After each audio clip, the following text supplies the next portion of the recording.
Total જે H-1B visa અમેરિકામાં issue થાય છે એમાં 73% ભારતના હોય છે. અમેરિકામાં નોકરી કરતા 5 લાખ ભારતીયો પર જોખમ આવી શકે એવા એક સમાચાર સામે આવ્યા છે. અમેરિકાની અંદર એક એવી નીતિમાં બદલાવ થઈ રહ્યો છે કે H-1B વિઝા ઉપર જે લોકો કામ કરી રહ્યા છે એમની જો નોકરી છૂટી જશે તો તાત્કાલિક અમેરિકા છોડી દેવું પડશે. તો આના વિશે હું તમારી સાથે વાત કરીશ. મારું નામ રાજેશ શાહ છે અને તમે જોઈ રહ્યા છો ગુજરાતના સૌથી મોટા ડિજિટલ ન્યૂઝ પ્લેટફોર્મ ખબરછે.com. અમેરિકાની અંદર H-1B વિઝા પર જે લોકો કામ કરી રહ્યા છે, જે લોકો નોકરી કરી રહ્યા છે એવા વિદેશી કર્મચારીઓની મુશ્કેલી વધી શકે છે. H-1B વિઝા ધારકોની નોકરી ગઈ તો હવે અમેરિકા છોડવું પડશે. અત્યાર સુધી એવું હતું કે તમે નોકરી છૂટી જાય તમારી તો તમને નવી નોકરી શોધવા માટે તમને 60 દિવસની મુદત આપવામાં આવતી હતી. 60 દિવસની અંદર જો તમે નોકરી શોધી લો તો આ H-1B વિઝા પર તમે અમેરિકામાં રહી શકતા હતા. પરંતુ આની અંદર હવે સરકાર બદલાવ લાવી રહી છે કે નોકરી છૂટી એટલે સીધું જ અમેરિકા છોડવું પડશે. અને અમેરિકાની અંદર H-1B વિઝા ઉપર લગભગ 5 લાખ ભારતીયો કામ કરી રહ્યા છે.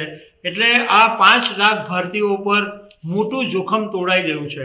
કારણ કે નોકરી છોડવી એટલે નોકરી છૂટી તો અમેરિકા છોડવું પડે એવી હાલત થઈ ગઈ છે.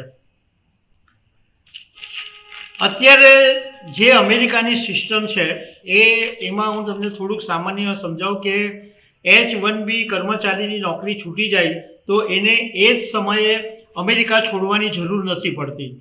એને બીજી નોકરી છોડવા માટે 60 દિવસનો સમય આપવામાં આવે અને એ સિવાય બીજું કંઈ પણ કામ કરવું હોય તો એ 60 દિવસમાં કરી શકે છે. H-1B વિઝા શું એ પણ હું તમને સામાન્ય ભાષામાં થોડીક સમજાવવાની કોશિશ કરીશ કે H-1B વિઝા એ અમેરિકામાં નોન ઇમિગ્રન્ટ વિઝા છે અને ખાસ ટેકનિકલી લાયકાત ધરાવતા અને વિદેશી પ્રોફેશનલ્સ છે એમને નોકરી આપવા માટે H-1B વિઝા જરૂરી હોય છે. અને અમેરિકા દર વર્ષે 85,000 લોકોને H-1B વિઝા ઇસ્યુ કરે છે અને એની સમય મર્યાદા 3 વર્ષની હોય છે. પણ કોઈક સંજોગોની અંદર એ સમય મર્યાદા વધારીને બીજા 3 વર્ષ એટલે 6 વર્ષ પણ કરવામાં આવે છે. જોકે એક બીજા ન્યૂઝ છે એ ભારતીયો માટે ફાયદાકારક હોઈ શકે છે. અમેરિકી સેનેટની અંદર એક એવું બિલ રજૂ કરવામાં આવ્યું છે કે છેલ્લા 7 વર્ષથી જે લોકો સતત અમેરિકાની અંદર રહે છે એવા લોકોને હવે અમેરિકા ગ્રીન કાર્ડ માટે અરજી કરી શકે છે એવો પ્રસ્તાવ આ બિલની અંદર છે.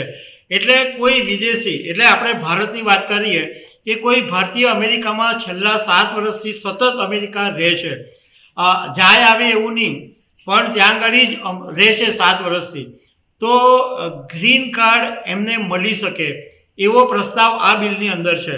તો ગ્રીન કાર્ડનો મતલબ એમ છે કે તમે અમેરિકાની અંદર કાયમી ધોરણે વસવાટ કરી શકો અને આ તમારો એક એવો દસ્તાવેજ છે કે જે તમને રહેવા કામ કરવાની તમામ છૂટ અમેરિકામાં આપે છે. એક ગ્રીન કાર્ડ છે.